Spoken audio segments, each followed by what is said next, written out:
Welcome, everyone. Today, we're going to go over how to start homeschooling in 2026, step by step for beginners. Thinking about homeschooling in 2026, but you have no idea where to start? Good. That means you're in the right place because starting homeschooling does not have to be overwhelming, confusing, or expensive. In this video, I'm going to walk you through the exact step-by-step process for beginners. By the end, you'll know how to legally start, choose a curriculum, set up a simple schedule, and avoid the biggest mistakes new homeschool parents make. Let's make this simple. If you've ever thought, I want to homeschool, but I don't know what I'm doing, you're not alone. A lot of parents feel that way at first. The good news is this: homeschooling in 2026 is more flexible than ever. You do not need to recreate a traditional classroom at home. You just need a plan that fits your child, your family, and your state or country's rules. So let's break it down step by step. So, step one, check the legal requirements. Step one is always the legal step. Before you buy books or build a schedule, find out what your local homeschooling laws require. This matters because every state, province, and country is different. Some places want a notice of intent, some require attendance records, some ask for testing or portfolio reviews, and some are very relaxed. So go to your official education department website and look for homeschool regulations. If that feels confusing, search for a local homeschool association too. They usually explain the rules in plain language. Here's the key: do not guess. Do not copy what someone on social media says without checking your own local rules. Start legal first. Everything else gets easier after that. And once that part is done, you can focus on the fun stuff.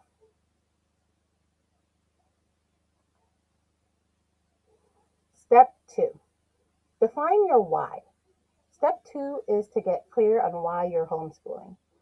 This sounds simple, but it changes everything. Are you homeschooling for flexibility, for religious reasons, for academic support, for travel, for mental health, for a child who learns differently? Your reason will shape your style because homeschooling is not one size fits all. Some families do structured school at home, some do unschooling, some do a hybrid approach, some use online programs, some use books, projects, and real life learning. There is no single correct way. There is only the way that works for your child and your family. So ask yourself three questions. What do I want my child to learn? How much structure do we need? How much time do I realistically have each day? Write those answers down. That becomes your roadmap. Step three, choose your homeschool style. Step three is choosing your homeschool style. This is where many beginners get stuck because they think they need to pick the perfect method forever. You don't. You just need a starting point. So we have the traditional approach, which is school at home. This style is often what new homeschoolers gravitate toward first because it is familiar. It closely mirrors the traditional classroom experience. Parents purchase comprehensive grade-level curriculum packages that include textbooks, workbooks, schedules, and grading rubrics. It is highly structured and provides a clear step-by-step path for each subject. So the pros: it's easy to implement for beginners, clear benchmarks, minimal daily planning required. Cons can be rigid and lead to burnout, less room to explore spontaneous interests, and heavily reliant on testing and worksheets. It's great for families who thrive with structure and a clear step-by-step plan. You have the Living Books and Nature method. It's literature rich, nature focused, child centered. This approach views children as a whole, people with unique interests, gifts, learning styles. Learning comes alive through beautiful books, time in nature, meaningful conversations, and short, focused lessons that leave room for wonder, creativity, and exploration. So the pros, it encourages a love of reading and learning, gentle and flexible learning environment, strong focus on character development, incorporates nature, art, and creativity, helps children develop critical thinking and communication skills. Cons. Finding quality living books may require additional research. Progress can feel less measurable for parents who prefer traditional grades and testing. Requires more parent involvement in selecting resources and planning activities. This is best for families who value reading, creativity, nature, flexibility, and a relationship centered approach to education. There is the hands on discovery method, learn by doing, discover by exploring, grow by experiencing. So, this approach brings learning to life through hands on activities, experiments, projects, and real world experiences. Children explore, build, create, investigate, and solve problems using materials and experiences that help them understand how the world works. This method encourages independence, critical thinking, creativity, and a deep love of learning through discovery. Pros, it encourages independence and self confidence, makes learning engaging and memorable, supports different learning styles, develops problem solving and critical thinking skills, promotes a genuine love of learning through exploration. Cons, hands on materials and activities can require additional preparation. Some specialized learning materials may be costly. Parents may need to spend more time planning experiences and projects. Progress may look different from traditional school models. So, this is best for families who want active, experiential learning and children who enjoy building, creating, and experimenting, moving, and learning through real world experiences. You have the interest led unit study method. So, this approach centers learning around topics that spark your child's curiosity and bring subjects together in meaningful ways. Instead of teaching in isolation, you choose a theme, such as Black inventors, and connect reading, writing, math, science, art, history, and more through hands on activities, books, projects, and real life exploration. So, for pros, highly engaging and motivating for children of all ages, connects learning across multiple subjects, allows multiple children of different ages to learn together, encourages deeper understanding and critical thinking, makes learning relevant, meaningful, and memorable. Cons, requires more planning and creativity from the parent. Finding quality resources for each unit can take time. Math and phonics usually still need to be taught sequentially outside the unit study. May require adapting activities for different ages and levels. This is best for families who love exploring topics in depth, making connections, and creating memorable learning experiences together. You have the child led learning method.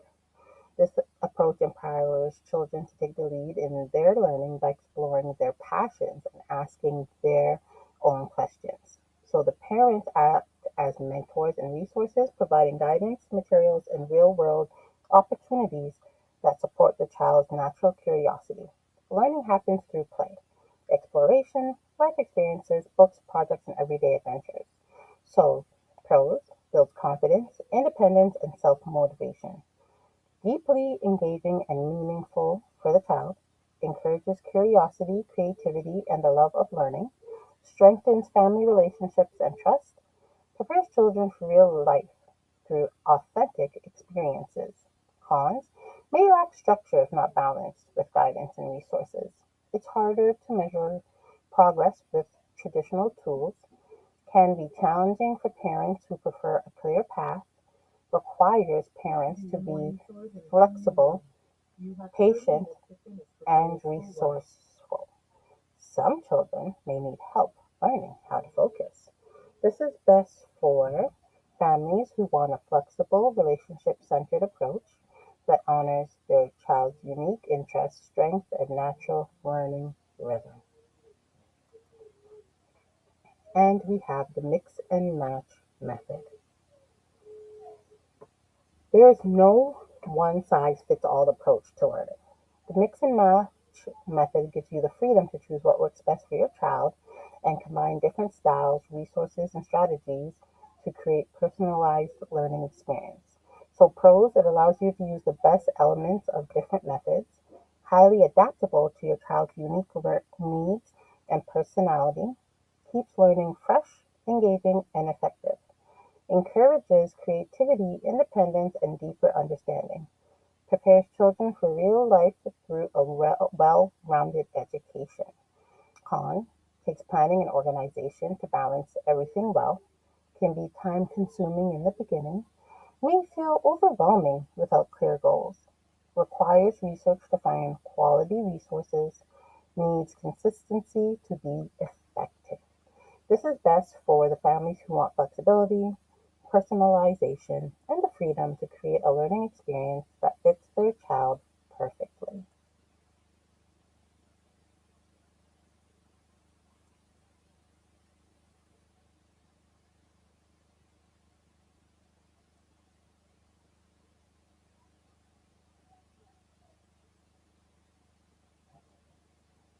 If you're brand new, start simple.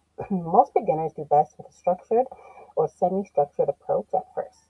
That gives you confidence while you learn what works. You can always adjust later. Step 4. Choose curriculum and resources. And here's the truth. You do not need to buy everything at once. Please don't do that. New homeschoolers often spend too much money before they even know what their child needs. Instead, start with the basics. For younger kids, you may need reading, math, handwriting, science, social studies, art, and music. For older kids, add writing, grammar, history, algebra, or higher math, science labs, electives, life skills. Now choose resources based on your child's learning style. If they love videos, use video lessons. If they learn by doing, use hands-on materials. If they love reading, use books and worksheets. If they need accountability, use a full curriculum with daily lessons. A smart beginner move is to choose one main curriculum for math and language arts first, then build the rest around it. That keeps things manageable. And remember this, curriculum is a tool, not a test of your worth as a parent.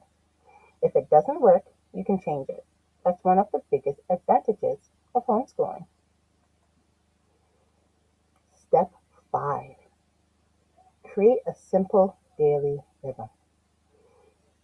Step 5 is building a routine that actually works in real life. Not a perfect schedule, a realistic one. Because homeschooling does not need to look like 8 hours at a desk. In fact, most families find that focused learning takes far less time than traditional school hours. Start by deciding your anchor points. What will, what time will school start? When will breaks happen? When will lunch happen? When will independent work happen? When will you stop for the day? A beginner-friendly rhythm might look like this. Morning, reading and math. Short break, writing or science. Lunch. Afternoon project, quiet reading, or outdoor time.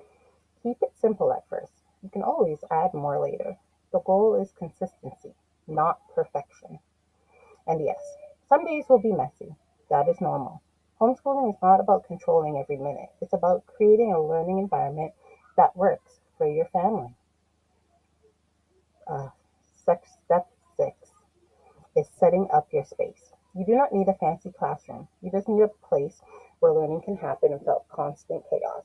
This could be a kitchen table, a corner desk, a bookshelf, or even a basket system for supplies. Try to include a place for books, a place for supplies, a place for completed work, a calendar or planner, a quiet area if possible.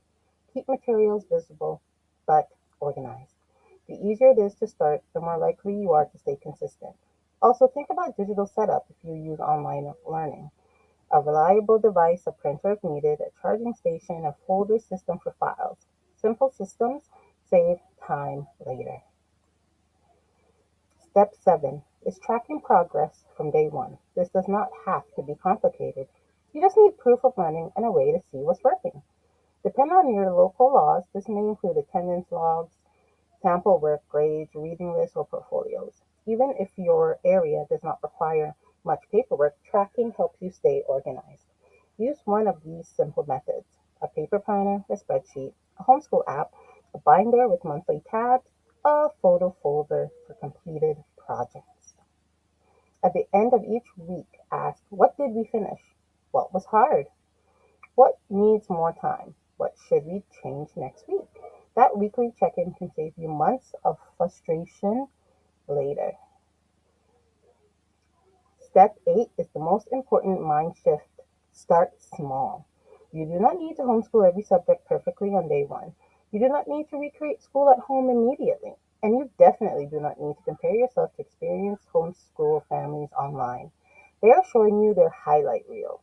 You are living real life, and real life takes practice, and that's okay. You can begin with just math and reading, if needed, then add science, then history, then electives.